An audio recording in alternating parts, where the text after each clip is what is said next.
लोकसभा निवडणुकीच्या तारखा जाहीर झाल्या तरी भाजपाकडून सोलापूरच्या उमेदवारीबाबत सस्पेन्स कायम ठेवलाय।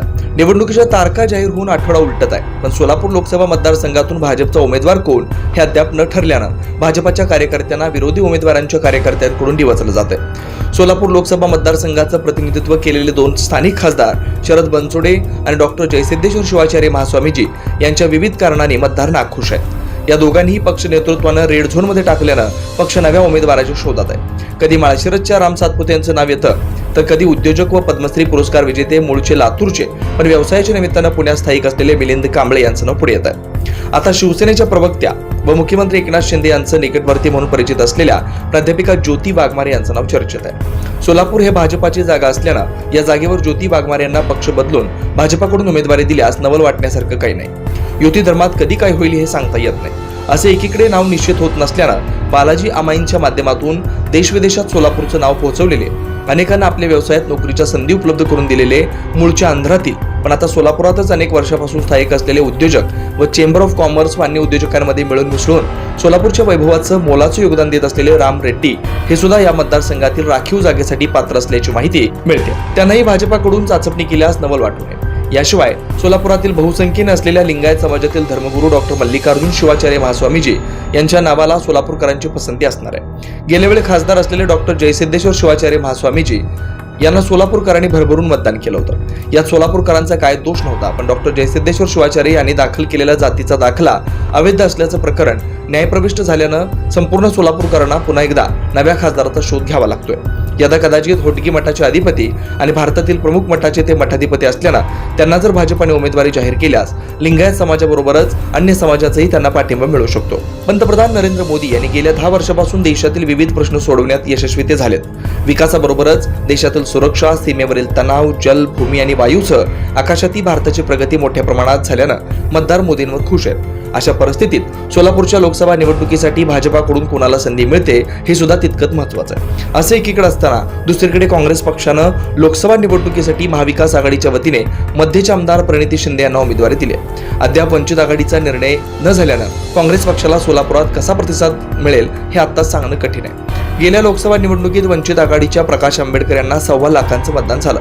यामुळे माजी केंद्रीय गृहमंत्री तथा सोलापूरचे सुपुत्र सुशीलकुमार शिंदे यांना डॉक्टर जयसिद्धेश्वर शिवाचार्य महास्वामीजी यांना अवघ्या उमेदवाराकडून पराभव पत्करावा लागला। अद्यापही वंचितचे प्रकाश आंबेडकर यांनी आपला पत्ता खोलला नाही।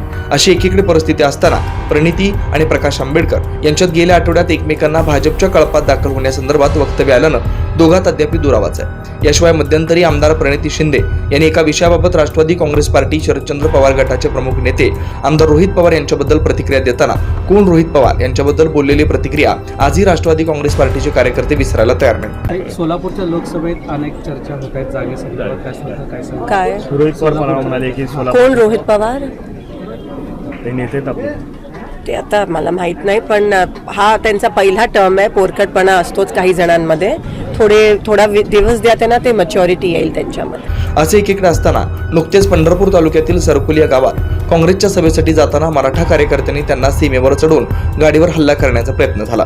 यावर प्रतिक्रिया देताना त्यांनी थेट हा हल्ला भाजपाच्या कार्यकर्त्यांनी केल्याचा आरोप केल्यानं स्थानिक नेत्यांसह राज्यातील नेत्यांकडून प्रणितींच्या या वक्तव्यावर तीव्र संतापाची प्रतिक्रिया येते। गाठी चालू होती आणि अनेक दिवसापासून चालू आहे।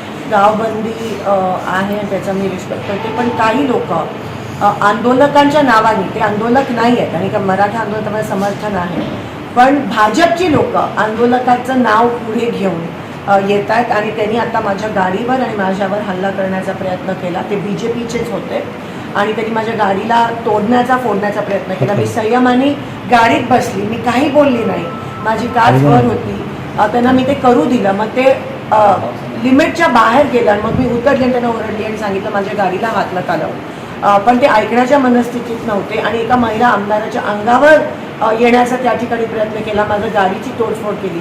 ते आंदोलक नव्हते, पण आंदोलनाचं नाव पुढे घेऊन भाजपची लोक असं करतात, याचा आपण निषेध करूया।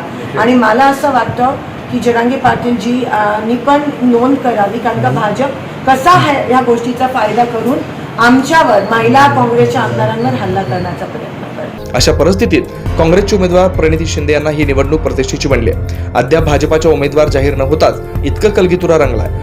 नाही, एक लक्षात ठेवा, लोकशाही आहे प्रत्येकाला त्या ठिकाणी निवडणूक लढवण्याचा अधिकार आहे. वादविवाद मतांतर या निवडणुकीत होतं. परंतु एक लक्षात घ्या, ही निवडणूक सगळ्या इक्वेशनच्या पलीकडची निवडणूक आहे. ही निवडणूक मोदी साहेबांसाठी निवडणूक होणार आहे. ही निवडणूक देशाची निवडणूक आहे. त्याच्या कुठल्याही प्रकारचे वादविवाद असतील, उमेदवारांवरून त्या ठिकाणचे विसंवाद असतील, जातीपातीच्या पलीकडं, पक्षाच्या पलीकडं देशातील जनता ही निवडणूक हातात घेणार आहे. आणि तिसऱ्यांदा पंतप्रधान नरेंद्र मोदी व्हावेत ही जी देशवासियांची इच्छा असल्यानं अशा प्रकारच्या कुठल्याही गोष्टीचा परिणाम होणार नाही. साधू संतांचा आशीर्वाद पंतप्रधान नरेंद्र मोदी साहेबांना आहे आणि त्याच्यामुळे स्वाभाविकपणे आपापसात काही असेल, परंतु साधू संतांना किंवा हिंदू धर्माला मानणाऱ्या सगळ्या सनातनी लोकांचा त्या ठिकाणी आपल्याला मोदी साहेबांना समर्थन त्या ठिकाणी असेल. नाही, मला वाटतं प्रणिती शिंदे आमच्या उमेदवाराचं भारतीय जनता पार्टीचं कौतुक करेल असं वाटायचं काही कारण नाही आहे.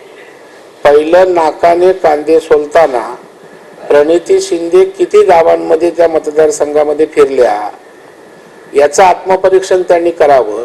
आमचा पक्ष अभेद्य संघटना आहे. आता उमेदवार जाहीर झाल्यानंतर खरी कसोटी असणार आहे एवढं मात्र निश्चित. Shri Markandeya butterfly garden Montessori English medium school, play group ते 4थी पर्यंत सीबीएसई पॅटर्नच्या शिक्षणासाठी आजच प्रवेश घ्या. मोबाईल क्रमांक 8668 34 49 79.